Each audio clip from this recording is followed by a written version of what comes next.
I've had people come to me who are interested in taking the class, and they say, well, but my leader won't listen, or, how do I get my CEO to take it? And I think it's exactly what you're talking about. That change comes from within.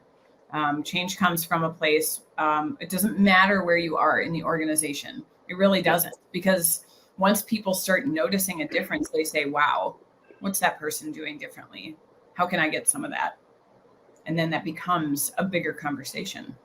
It does. And one thing that this whole Mhm. experience right now is making me think about is the value of getting together with people and just telling stories about how this is manifesting for us and in our organization and things that we're trying and the effects that we see. Because this is like a practice ground where I'm realizing, oh, yeah, putting it just that way, that sounded really good. Okay, I'm going to talk to this one manager that we haven't quite connected on this, and I'm going to talk about it that way because I think that they might just they might grasp the story then. So there's this whole, how do we all get together and help each other get good at telling the story of what our journey and what our team's journey with psychological safety is.